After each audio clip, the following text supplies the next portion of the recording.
So what I wanted to do tonight was to bring together some experts to really talk about some of the questions that I have had regarding nuclear, as well as I know many of the community have had around nuclear, because many of the times you ask me these questions as well. Let's talk about what this coalition's proposed in terms of nuclear. Tell us about what the policy is and, what you make of it to date. Well, I have a slide. It's the only slide I will bombard you with. On the left-hand side of this slide is what is known as of now about the Federal Coalition's nuclear energy policy. On the right-hand side are some of the challenges that could be discussed around that policy. They've nominated 7 sites where there are existing coal-fired power plants or have been plants that have retired around the country. They haven't specified how much generation capacity they would look to put there. The existing coal capacity there is about 11 gigawatts, but a total of 21 gigawatts is set to retire around the country.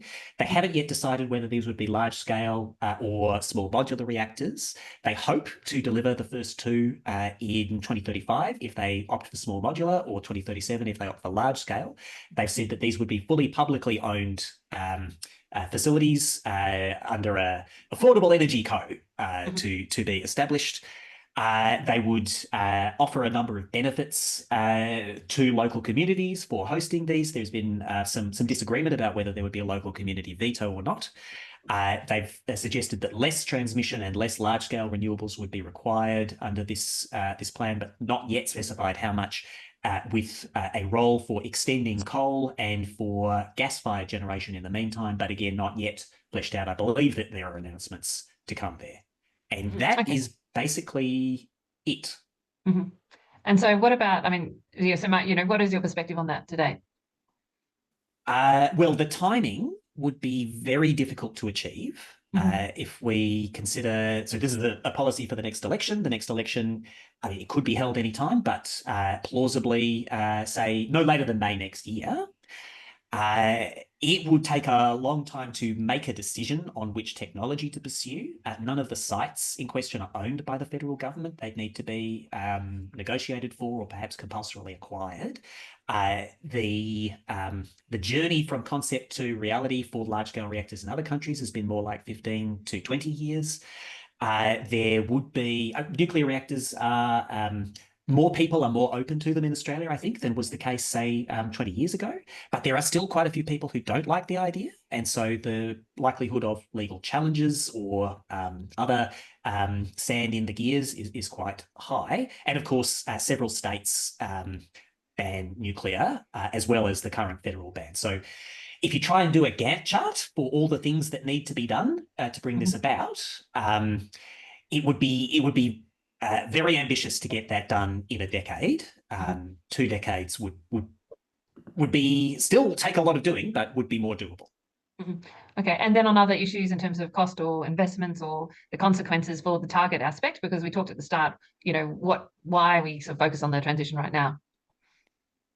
Well, the cost would be borne by the federal budget, the investment involved. So we could be talking, if it's 11 gigawatts at a cost comparable to the Hinkley Point C plant in the UK, we would be talking hundreds of billions of dollars. If it was more like the cost of a fully mature build-out, then it might be as little as $90 billion. The costings, I think, if Treasury was giving advice on this, I think they would say that the federal government would need to be prepared not to recover that money. That they would need to sink that investment and never get back a significant portion of it. That is something that a government can opt to do. That is borrowed money, and that borrowing comes at a cost. But the likelihood is that that money would be lost, because the electricity market is one where coal-fired generators can't reliably make a buck, and a nuclear generator that hasn't got all its capital written down will not be able to recover the money in the marketplace. Okay, and so I'm going to wrap up finally with my position on nuclear. But before I do, in very brief terms, what's your position on Australia needing to go down this nuclear path? Maybe Tennant, starting with you. So my organisation's perspective is we have no in-principle objection to nuclear. We're satisfied that it's clean power and that the waste issue can be managed. We just don't think that it's likely to be economically viable or attractive. That might change in the future, and we should be open to that. But in the meantime, we should get on with deploying the best options open to us today. And if we win nuclear Tats Lotto down the track, then hooray. But that can't be our plan A. Okay, Alison? I think mine's sort of similar. I think if if you're trying to influence energy policy, or if you want to be the energy minister, there's two things you've got to do. You've got to be aware of how technology is changing and what that's going to mean for the power system. But you also have to have a good grasp of what the problems are that the system is facing right now. And you've got to have solutions for those problems. And your balance has to be towards the here and now, because it doesn't matter what fancy technology comes along in 2035 or 2040 if the lights go out tomorrow. So my balance is very much towards the here and now and the problems that are staring us in the face right now, which, as I said earlier, is that problem of coordination and navigating through that cold exit period. So I can't see how nuclear can help us through that period. And so I think, it's not something to put a good deal of thought and effort into right now. It might be important later, and it's not going to go away. We can always take it off the shelf if we need it. But right now we've got much bigger problems to deal with. Okay, thank you. Look, and similarly for me, I think about climate policy and energy policy, and I think that it's the next 10 years, it's a real crunch time, because our coal-fired power stations are retiring, and because we know if we can reduce emissions, particularly in the electricity sector, which is easier to reduce emissions in than many other sectors, we need to do this particularly in the next 10 years if we're going to, retain an opportunity to get to sort of, 1.5 or 2 degrees of warming. So what we do in the next 10 years matters importantly for our energy security and reliability, and it's absolutely vital for our climate energy. And so I come back to very much that idea of how can I make sure, what bets can we make now to make sure that we can get the right answers and manage this transition in the next 10 years. And that is about, for me, it's about relying on technology we know that we can deploy. We can deploy it at scale, and we can know how much it's going to cost, and we can control that. And that is absolutely solar and wind. And so that is why I very much focus on that renewable energy transition, for the next 10 years.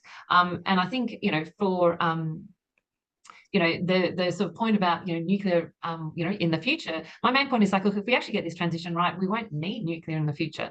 And I guess I bet on technologies that are coming down in cost and are getting better and better and better and cheaper and cheaper. And certainly the trajectory for, wind and solar, particularly solar, the expectation is that the reduction in solar costs over time are really remarkable. And even in this period of time that we have, been in this sort of area, I've seen from the LCO, the sort of levelized cost of energy, in the last sort of 10 years or period, nuclear's actually gone up in cost, while solar and wind have come down enormously. And that is because I think of, that learning experience that you described, Alison. We are installing across the world millions of solar panels, and I'm not sure if it is yet millions, but certainly hundreds of thousands of wind turbines. So we're learning all the time, but we're not doing that with nuclear. And that's why I think the costs are going up. So from a cost point of view, from a point of view of being able to act for reliability and for cost and for climate in this next 10 years, for me, that is the most important thing we need to do, and we need to stay the course.